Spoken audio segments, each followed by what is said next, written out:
Social media بھی موجود ہے جن کے ذریعے خبر جو ہے وہ آپ تک پہنچ جاتی ہے۔ اور جنید اکبر نے کہا کہ کچھ لوگ یہ بات کیا کرتے تھے کہ پاکستان تحریک انصاف کے جو ورکرز ہیں وہ تھک گئے ہیں، آج پاکستان تحریک انصاف کے ورکرز نے یہ پیغام دے دیا ہے کہ وہ بالکل نہیں تھکے، نہ آگے چل کر تھکیں گے، اور تاریخ یہ بات بتائے گی کہ کون بھاگتا ہے۔ وزیر داخلہ محسن نقوی نے بھی آج کے احتجاج پر کارروائی کا کہا تھا، کچھ لوگوں کی جانب سے اس خواہش کا اظہار بھی کیا گیا تھا کہ خیبر پختونخوا کے اندر بھی جو ہے وہ کارروائیاں کی جائیں، اس حوالے سے کچھ تبدیلیاں بھی کی گئی تھیں یہاں پر اعلیٰ ترین بیوروکریسی کے اندر، لیکن ہم واضح کر دینا چاہتے ہیں کہ یہاں پر آپ کی دال نہیں گلنے والی، اور ایک دفعہ پھر عمران خان بہت جلد کال دینے والے ہیں، اور اس دفعہ ہم گولیاں کھانے کی تیاریوں کے ساتھ آئیں گے، اور اس دفعہ ہم آپ کی چال ڈھال بھی ٹھیک کر دیں گے۔ انہوں نے کہا کہ ہم اداروں کو مضبوط دیکھنا چاہتے ہیں، قانون کی حکمرانی تک ہم جد و جہد جاری رکھیں گے، اداروں سے ٹکراؤ ہم نہیں چاہتے، لیکن اداروں اور عوام کے درمیان فاصلہ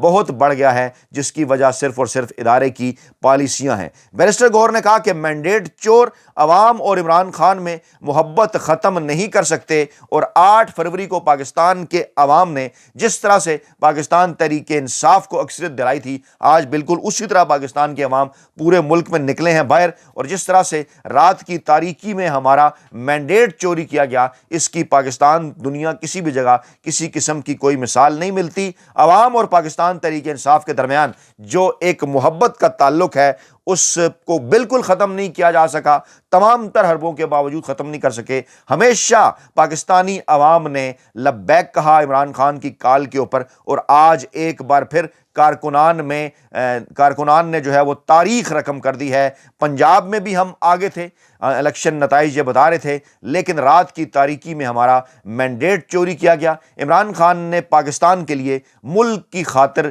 مذاکرات شروع کرنے کے حوالے سے کہا، لیکن یہ مذاکرات کے قابل ہی نہیں ہے، یہ جو ہے وہ جو گھی سیدھی انگلیوں سے نہیں نکلنے والا۔ عدلیہ آزاد ہوگی تو سیاسی استحکام ہوگا، اور سیاسی استحکام ہوگا تب ہی جو ہے وہ ملک کی معیشت بہتر ہوگی۔ اچھا جناب، گنڈا پور صاحب نے یہاں پر جب خطاب کیا تو گنڈا پور نے یہ بات کی جو کہ خیبر پختونخوا کے وزیر اعلیٰ ہیں، انہوں نے کہا کہ اگر ہم نے بدلہ لینے کا سوچ لیا تو تم برداشت نہیں کر سکو گے، لیکن اگر تم نے اسی طرح سے نفرتیں بڑھائیں تو پھر یہ پاکستان کا نقصان ہوگا۔ اور یوم سیاہ پر یہ جو بڑا جلسہ ثوابی کے اندر ہوا، یہاں پر واضح کر دیا پاکستان تحریک انصاف کی قیادت نے کہ آگے چل کر حالات اس چنتخب حکومت کے لیے اتنے آسان نہیں ہیں۔ عمر ایوب نے کہا کہ مینڈیٹ چوری پر احتجاج پارلیمنٹ اور سڑکوں دونوں جگہ کے اوپر جو ہے وہ جاری رہے گا، اور آج ہم نے یہ جو یوم سیاہ بنایا ہے، یہ دن آج ہی کے دن تک یہ جو ہے وہ ہم نہیں رکیں گے، بلکہ ہم اس سے آگے بڑھیں گے۔ اس کے ساتھ ساتھ انہوں نے یہ بھی کہا کہ جو اسپیکر ایاز صادق صاحب کی جانب سے جو ایک بار پھر ہم سے جو ہے وہ ہمیں یہ پیشکش کی گئی تھی مذاکرات کے حوالے سے، ہم انہیں یہ بات بالکل واضح کر دینا چاہتے ہیں کہ ان مذاکرات کا جو وقت ہے وہ گزر چکا ہے، اب مذاکرات نہیں ہوں گے، اب سڑکوں کے اوپر دم دم مست کلندر ہوگا۔ بیرسٹر گوہر نے بھی یہ کہا کہ عمران خان نے نہ ہی کوئی ڈیل کی ہے، اور نہ ہی عمران خان کسی قسم کی ڈیل جو ہے وہ کرنے جا رہے ہیں۔ چیخیں، پتلی چیخیں بھی سنائی دیں خواجہ آصف سمیت دیگر نون لیگ کے لوگوں کی۔ عرفان صدیقی کا بھی بیان آیا کہ جناب اب مذاکرات تو ختم ہو کر رہ گئے ہیں۔ خواجہ آصف نے بھی کہا کہ پی ٹی آئی مذاکر کھیل رہی تھی۔ رانا ثناء اللہ دیگر لوگوں نے ان بٹوین ایک بار پھر مذاکرات کی خواہش کا اظہار کیا۔ حیران کن طور پر عمران خان کے پہلے خط کے جواب میں سیکیورٹی ذرائع سے جو رد عمل آیا تھا، وہاں پر بھی اسی خواہش کا اظہار کیا گیا تھا کہ پاکستان تحریک انصاف جو ہے وہ مذاکرات کرے سیاسی جماعتوں کے ساتھ، اور بالواسطہ طور پر بھی ہمارے ذرائع کا یہ کہنا ہے کہ جب یہ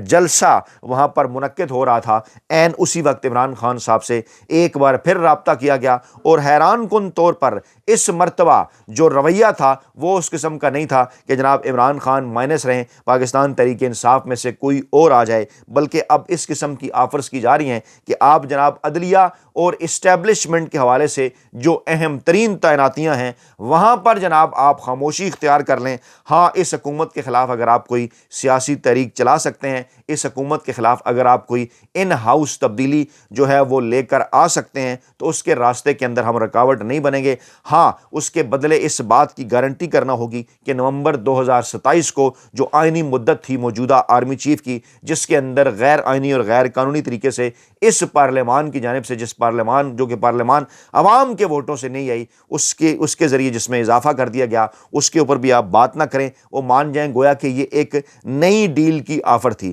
مولانا فضل الرحمان صاحب جن کے اب پاکستان تحریک انصاف کے ساتھ تعلقات ایک مرتبہ پھر بہتر ہو رہے ہیں، کمنٹ باکس کے اندر آپ نے قیمتی رائے کا اظہار بھی کرنا ہے، اور لوگ پاکستان تحریک انصاف کے اندر بڑی تعداد میں یہ بات کر رہے ہیں کہ مولانا فضل الرحمان صاحب کو دیکھنا ہوگا، کیونکہ وہ وکٹ کے دونوں جانب کھیلتے ہیں، اور پہلے بھی اس سے اندر کچھ لوگ انہیں جو ہے وہ ڈیپ سٹیٹ کہا کرتے ہیں، کہ جو پاکستانی اسٹیبلشمنٹ کی ڈیپ پالیسیز ہوتی ہیں ہمیشہ وہ ان کے ساتھ کھڑے ہوتے ہیں۔ اس وقت بھی وہ جو یہ بات کر رہے ہیں، معاملات کو دوسرا رخ دینے کی کوشش کر رہے ہیں، اور موصوف نے یہ کہا کہ 8 فروری 2024 کے الیکشن میں بدترین دھاندلی ہوئی۔ یہاں تک تو بات ٹھیک ہے، اگلی بات انہوں نے یہ کی کہ خیبر پختونخوا میں بھی ہوئی اور ان کا مینڈیٹ جو ہے وہ چوری کیا گیا۔ اب معاملہ یہی ہے، اس لیے وہاں پر جو ہے وہ مولانا فضل الرحمان صاحب کو اکوموڈیٹ نہیں کیا گیا جعلی طریقے سے، وہاں کسی قسم کی دھاندلی خیبر پختونخوا کے اندر نہیں ہوئی، وہاں بالکل پاکستان تحریک انصاف صاف اور شفاف طریقے سے جیتی۔ تمام تر رپورٹس یہی بتا رہی ہیں، دھاندلی پنجاب کے اندر کی گئی، کراچی کے اندر کی گئی، بلوچستان کے اندر کی گئی، KPK کے تو نتائج سب کے سامنے تھے، پہلے بھی گزشتہ 12 برسوں سے سب کے سامنے ہیں۔ تو مولانا فضل الرحمان کے ہاتھ میں یہ چھنچنا اس لیے پکڑایا گیا کہ مولانا فضل الرحمان صاحب جب اسمبلی میں نہیں بھی ہوں گے تو پھر وہ یہی کہیں گے کہ جناب دیکھیے خیبر پختونخوا میں مجھے جیتنے نہیں دیا گیا، یہاں پاکستان تحریک انصاف کے حق میں دھاندلی ہوئی ہے، تو اس لیے جناب پورے ملک کے اندر الیکشن کروائیں، اور وہ جو موقف ہے اس کو ایک پیج پر نہیں آنے دیں گے۔ یہاں پر پاکستان تحریک انصاف کی قیادت کو یہ سوچنا ہوگا کہ مینڈیٹ واپسی کے حوالے سے جو عمران خان کا اور پاکستان تحریک انصاف کا ایک اصولی مطالبہ تھا، اسی کے اوپر ہی دباؤ برقرار رکھیں، اسی کے اوپر ہی فوکس کریں، کیونکہ اب تو غیر سرکاری ادارے پتن کی رپورٹ آنے کے بعد الیکشن کمیشن کے حلقوں کے اندر بھی بے چینی ہے، مافیا حکومت کی صفوں کے اندر بھی بے چینی ہے۔ واضح کر رہی ہے کہ وہ رپورٹس کے جہاں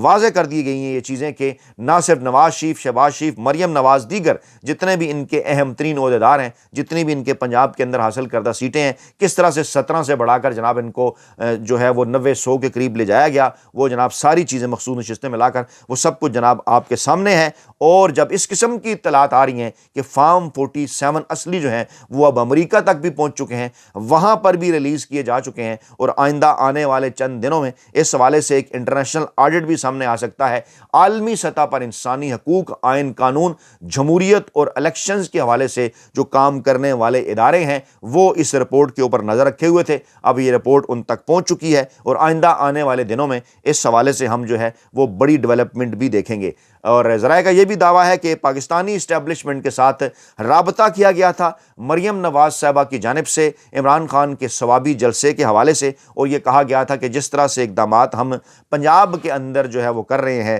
آپ کی مدد کے ساتھ، جس طرح سے ہم پنجاب کے اندر اس دن 8 فروری کو میچ رکھ کے یا دیگر چیزیں رکھ کر گرفتاریاں کر کے پاکستان تحریک انصاف کی ان کو پنجاب کے اندر احتجاج سے روک رہے ہیں، اور اسی طرح کا کام ہمیں آپ خیبر پختونخوا کے اندر بھی کرنے دیجئے، ہم تو کیونکہ نہیں کر سکتے، ہماری وہاں پر حکومت نہیں ہے، آپ کیجئے۔ لیکن اس مرتبہ انہیں جو ہے وہ صاف انکار کیا گیا کہ جہاں پر ایسی کسی بھی معاملے کی صورت میں جو حالات ہیں وہ خراب ہو سکتے ہیں۔ پاکستان تحریک انصاف کے ذرائع اس بات کی تصدیق کر رہے ہیں کہ مریم نواز نے اس خواہش کا اظہار کیا تھا پاکستانی اسٹیبلشمنٹ سے کہ خیبر پختونخوا کے اندر بھی اپنی مرضی کے بندے لگا کر پولیس کے اندر، انتظامیہ کے اندر، بیوروکریسی کے اندر پاکستان تحریک انصاف کو اس جلسے سے روکا جائے، کیونکہ یہ ایک جلسہ واضح طور پر پیغام تھا 8 فروری 2024 کی دھاندلی کو 1 سال پورا ہونے پر، نہ صرف ملکی سطح پر بلکہ بین الاقوامی سطح پر بھی، کہ پاکستان تحریک انصاف اور عمران خان اس دھاندلی کو ہرگز جو ہے وہ بھولنے کے لیے تیار نہیں ہیں، اس معاملے کو اٹھاتے رہیں گے۔ اور پھر یہ ایک حیران کن امر تھا اس کے ساتھ ساتھ کہ جناب جتنی بڑی تعداد میں ثوابی کے اندر جو ہے وہ ایجنسیز کی رپورٹس کے مطابق لوگ نکلے، یہ بڑا حیران کن تھا، نہ صرف اس منتخب حکومت کے لیے بلکہ اس کے ساتھ ساتھ مافیا ہینڈلرز اور سہولتکاروں کے لیے بھی، کیونکہ خفیہ ایجنسیز کی رپورٹس یہ بتاتی ہیں کہ اس چھوٹے سے شہر ثوابی کے اندر کم و بیش 2 لاکھ سے زائد لوگوں کو موبلائز کیا گیا پاکستان تحریک انصاف کی جانب سے، جلسہ گاہ کے اندر 1 لاکھ کے آس پاس تعداد رہی جو کہ خیبر پختونخوا سے تعلق جو ہے وہ رکھتے تھے، اور آج کل جو کچھ لیٹسٹ ذرائع ہیں ان کے ذریعے قریبی جو موبائل ٹاورز ہیں ان کے ذریعے نئے جو موبائل سمز وہاں پر موجود ہوتی ہیں جو کہ پہلے سے وہاں پر رجسٹر نہیں ہوتی ہیں یا جو کل بھی ہوتی ہیں ان کا اندازہ بڑی آسانی کے ساتھ جو ہے وہ لگایا جا سکتا ہے، اور کم و بیش 1,00,000 کے سے زائد جو موبائل تھے وہ وہاں پر موجود جو رجسٹر سوابی کے اندر آلریڈی جو وہاں کی عوام اس علاقے کے ارد گرد جو استعمال کرتی ہے ان سے ہٹ کر تھے، جو کہ یہ واضح کرتا ہے کہ 1,00,000 کے قریب افراد نے کم و بیش جو ہے وہ اس جلسے کے اندر شرکت کی، اور سوابی جیسے شہر میں جلسے کے لحاظ سے یقیناً یہ